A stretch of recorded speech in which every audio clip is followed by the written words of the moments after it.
Assalamualaikum warahmatullahi wabarakatuh. Saya akan menjelaskan tugas kuliah saya yang berjudul Pencemaran Limbah Parit di Tembilahan. Adapun mata kuliahnya, Pengelolaan Limbah Cair Domestik atau Industri. Baiklah, terlebih dahulu saya akan memperkenalkan diri. Nama saya Nikia Nabila, NIM 1701164, peminatan Kesehatan Lingkungan di Kesmas, Kesehatan Masyarakat. Kampus di Kesang Tua, Pekanbaru. Baiklah, saya juga akan memperkenalkan dosen pemangku saya, Ibu Dr. Herniwanti, SPD Kim MS. Baiklah, di slide selanjutnya saya akan menjelaskan lebih detail.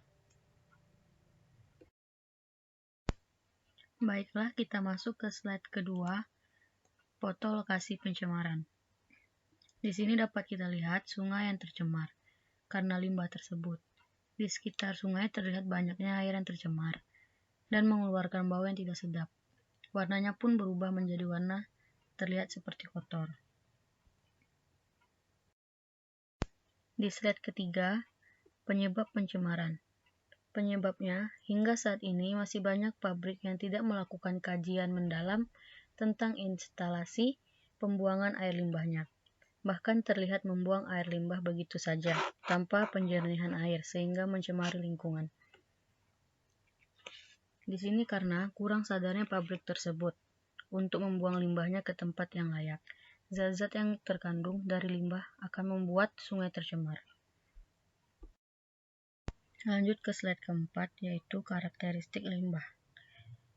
Karakteristik limbah terbagi menjadi 3. Yang pertama, karakteristik fisika, kimia, dan biologi. Baiklah, kita akan bahas satu. Yang pertama kita bahas karakteristik fisika. Karakteristik fisika terbagi dari beberapa parameter.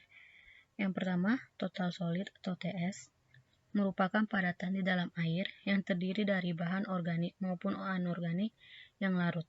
Yang kedua, total suspended solid atau TSS, merupakan jumlah berat dalam mg atau I kering lumpur yang ada di dalam air limbah setelah mengalami penyaringan dengan membran berukuran 0,45 mikron. Yang ketiga, ada warna.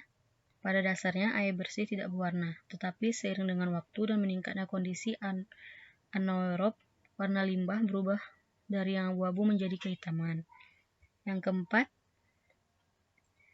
kekeruhan. Kekeruhan disebabkan oleh zat padat tersuspensi. Yang kelima, ada temperatur.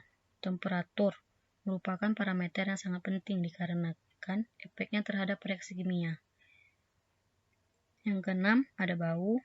Bau disebabkan oleh udara yang dihasilkan pada proses dekomposisi materi atau penambahan substansi pada limbah. Yang ketujuh, minyak dan lemak. Minyak dan lemak yang mencemari air sering dimasukkan ke dalam kelompok padatan. Baiklah, kita bahas yang kedua, karakteristik kimia. Karakteristik kimia yang pertama ada biological oxygen demand atau BOD, menunjukkan jumlah oksigen terlarut yang dibutuhkan oleh organisme hidup untuk menguraikan atau mengoksidasi bahan-bahan buangan di dalam air.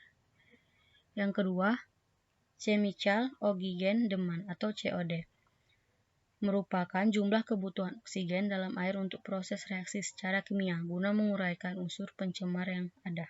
Yang ketiga, dissolved oxygen atau DO, adalah kadar oksigen terlarut yang dibutuhkan untuk respirasi aerob mikroorganisme. Yang keempat, derajat keasaman atau pH. Keasaman air diukur dengan pH meter. Yang kelima, ada logam berat.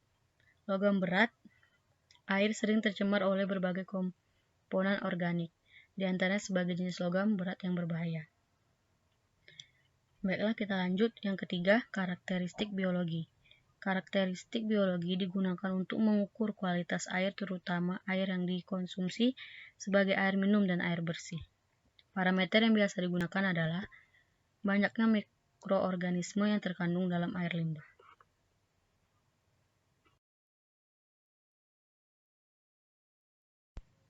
Slide terakhir, cara penanggulangan pencemaran. Yang pertama, membuang sampah pada tempatnya. Membuang sampah ke sungai atau selokan akan menyebabkan aliran airnya terhambat. Akibatnya sampah akan menumpuk dan membusuk. Sampah yang membusuk selain menimbulkan bau tidak sedap, juga akan menjadi tempat berkembang biak sebagai jenis penyakit. Yang kedua, penanggulangan limbah industri. Limbah dari industri terutama yang mengandung bahan-bahan kimia, sebelum dibuang harus diolah terlebih dahulu. Hal tersebut akan mengurangi bahan pencemar di perairan. Dengan demikian, bahan dari limbah pencemar yang mengandung bahan-bahan yang bersifat racun dapat dihilangkan sehingga tidak mengganggu ekosistem. Yang ketiga, penanggulangan pencemaran udara. Pencemaran udara diakibatkan sisa dari pembakaran kendaraan bermotor dan asap pabrik. Dapat dicegah dan ditanggulangi dengan mengurangi pemakaian bahan bakar minyak. Yang keempat, penghijauan dan penanaman pohon. Tumbuhan mampu menyerap CO2 di udara untuk fotosintesis. Adanya jalur hijau akan mengurangi kadar CO2 di udara yang berasal dari asap kendaraan bermotor atau asap pabrik. Dengan demikian, tumbuhan hijau bisa mengurangi pencemaran udara. Yang kelima, penggunaan pupuk dan obat pembasmi hama tanaman yang sesuai. Pemberian pupuk pada tanaman dapat meningkatkan hasil pertanian. Namun di sisi lain dapat menimbulkan pencemaran jika pupuk tersebut masuk ke perairan.